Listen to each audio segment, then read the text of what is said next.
Hey guys, today I'm going to be doing a quick gerbil cage tour that the girls are now all awake. So let's get started. The first thing that we have over here in the corner is their food dish. I believe this is Ware food dish that came with Mara and Mookie's old store-bought cage. It is made of plastic, but all of the corners are really, really rounded. And if I do see them nibbling on it at all, I will switch it out for the girls' crematic bowl. But I think this works better as it's larger and they can kind of sit in it. What is in here is a mixture of Oxbow and Ecotrition food. I do about 50-50 for each. They definitely like the Ecotrition better, but I know the Oxbow is really healthy for them. So I give them both, and I give it to them probably every night to every other night, depending on how much is left in their bowl and how much of the Oxbow that they have eaten. Over here I have a 4-ounce Oasis Bell bottle. It has a little tap here.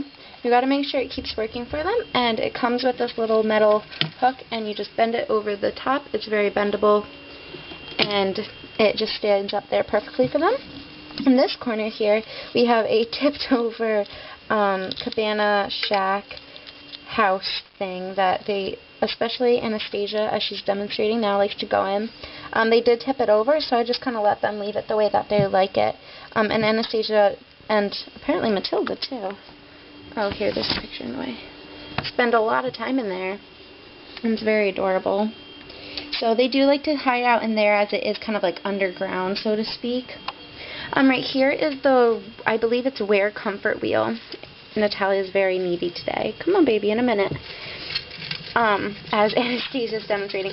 It's definitely Natalia's stress reliever for life, and Matilda just loves running on this. But Anastasia usually doesn't nearly as much. She's definitely my way slower of the three, Natalia being my fastest and Matilda being the middle child. Here I have my quick little cupcake tin that you guys can see from my Valentine's Cage tour. I kind of like to put it so it looks like it's underground, so I let the bedding all around it be high up. I also have a mixture of Carefresh and shredded paper in their cage. The shredded paper makes really good nesting material, and the Carefresh is just what I have, and it's really soft. I think I'll be making a mixture of Carefresh paper shreds, and Aspen in the future. Hello, girlies.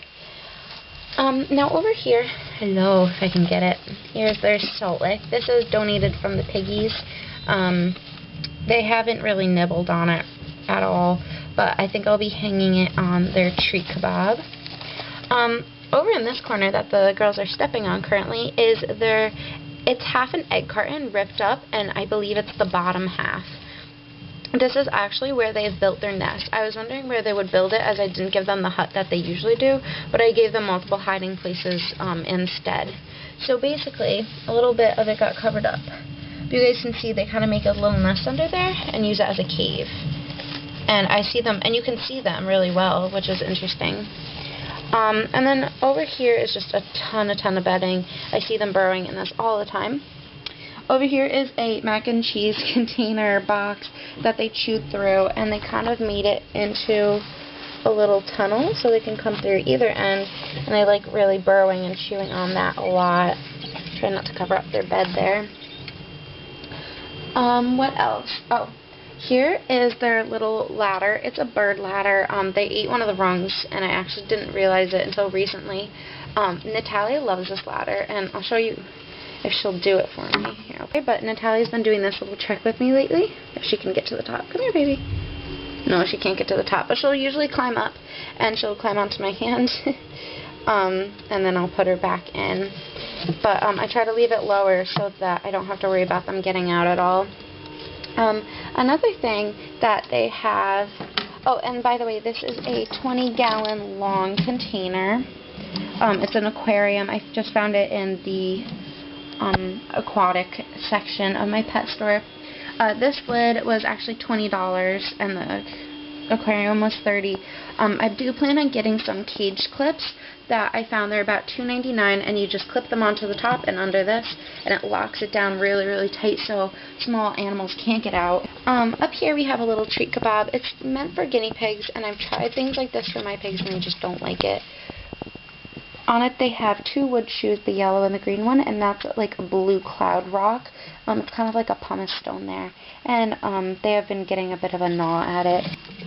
So that's just my cage tour. The girls really, really like this setup, which is basically putting some cardboard pieces in the bottom, covering it all with bedding, and that way they kind of have an underground world. This is the first time I've done this, and I've never seen them burrow or play this much. They've definitely gotten really entertained.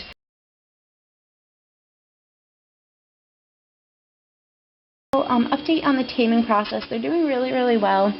Anastasia was the first one I took outside of the tub, which is where I've been taming them with, because they can't really get out of there and it's a lot safer.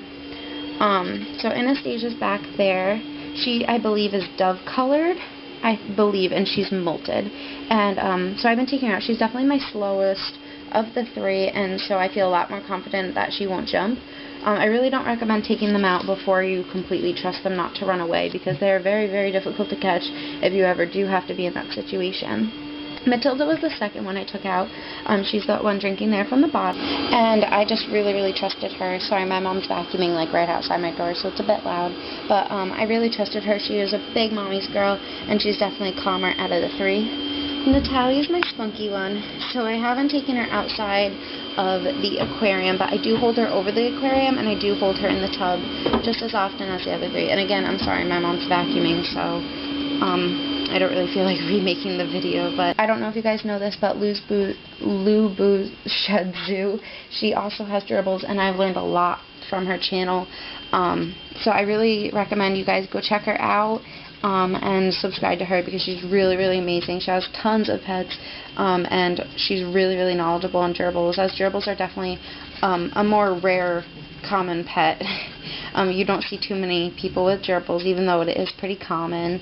Hamsters are definitely more popular. But these little guys are great for me.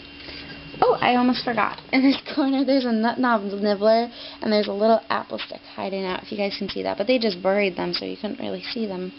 And just realized they were there. So those are my girls, and that's an update on their taming process. And they've been doing really, really good. That's Miss Natalia there. And they've been all really healthy, and they've been growing up nice and big. So thank you guys for watching, and that is just their cage tour and how they've been doing. Thank you for watching.